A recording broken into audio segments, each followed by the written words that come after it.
Assalamualaikum warahmatullahi wabarakatuh. Saya Ahmad Rosadi, mahasiswa Universitas Logistik dan Bisnis Internasional. Pada kesempatan kali ini saya akan membahas tentang managing purchasing dengan metode Wake Point Evaluation Method, di mana case study kita adalah pemilihan vendor pada PT Warna Cabang Surabaya.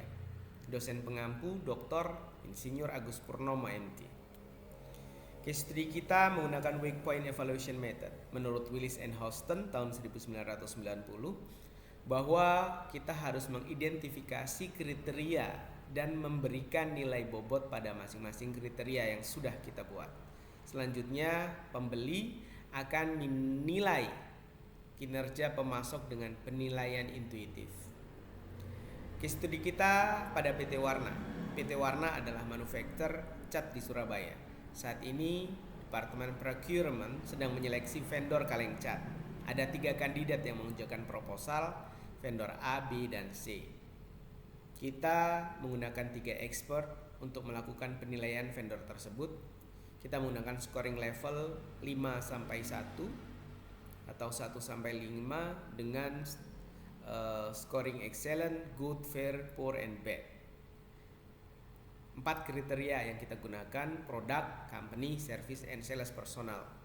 Langkah-langkah yang harus kita lakukan adalah pertama kali mendefinisikan KPI, kemudian memberikan bobot pada setiap indikator, memberikan skor pada setiap kriteria atau subkriteria, kemudian melakukan penilaian dan menjumlahkan semua skor dari semua kriteria, dan skor total tertinggi adalah sebagai vendor terpilih. Langkah selanjutnya adalah pembobotan dari kriteria dan subkriteria. Kita sudah menentukan 4 kriteria besar, yaitu produk dengan bobot 30%, company 20%, service 30%, dan sales personal 20%. Masing-masing kriteria ini memiliki subkriteria dengan dan sudah kita lakukan persentase bobot pada masing-masing subkriteria. Total jumlah subkriteria yang akan kita pakai untuk melakukan seleksi vendor sebanyak 18 subkriteria. Selanjutnya kita melakukan scoring oleh expert. Masing-masing expert sudah melakukan penilaian terhadap ketiga vendor A, B, dan C, didapati pada tabel skor sebagai berikut. Selanjutnya adalah perhitungan persentase. Pada tabel sebelumnya itu adalah scoring murni, belum dilakukan perhitungan persentase skor terhadap bobot. Ini maka kita lakukan perhitungan sebagai berikut. Rumusnya adalah persentase bobot dikalikan hasil scoring masing-masing subkriteria pada tabel sebelumnya atau tabel 1 scoring. Didapati menurut expert 1 pada tabel ini disebutkan bahwa vendor A pada produk kriteria produk mendapatkan poin 3,6, vendor B 3,75, dan vendor C 3,1, dan seterusnya untuk expert 2, expert 3 pada masing-masing kriteria. Pada tabel ini kita belum melakukan persentase skor terhadap masing-masing kriteria.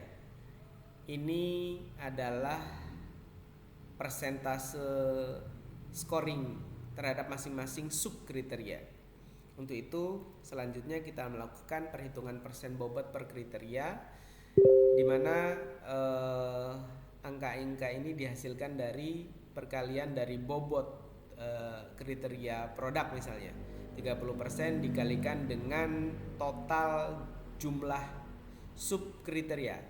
Total jumlah skor subkriteria didapatkan hasil untuk vendor A misalnya untuk produk 1,08, vendor B 1,125, dan seterusnya hingga didapatin hasil akhir nilai dari masing-masing vendor menurut masing-masing expert adalah sebagai berikut untuk vendor A, vendor B, dan vendor C.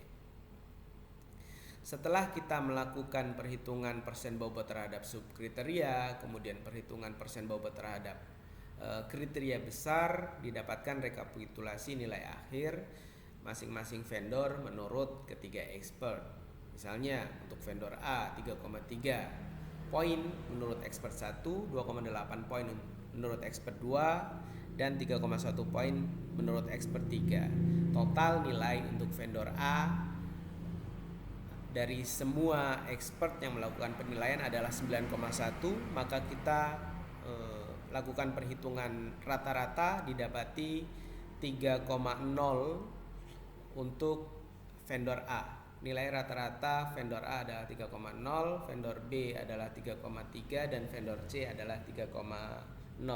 Dari ketiga vendor ini selisih nilai antar vendor sangat kecil, tapi vendor yang terpilih adalah vendor B dengan nilai 3,3, mengumpulkan poin terbesar dari ketiga vendor. Walaupun ketiga vendor ini terkategori menurut scoring adalah fair, bisa saja dilakukan penilaian ulang, pembobatan ulang, atau kriteria-kriteria itu ditambah, bobot-bobotnya diubah, itu agar lebih rigid dan lebih tepat dan lebih yakin untuk pengambilan keputusan. Mungkin itu yang dapat saya sampaikan. Semoga bermanfaat. Terima kasih. Saya akhiri. Wabillahi taufiq wal hidayah. Wassalamualaikum warahmatullahi wabarakatuh.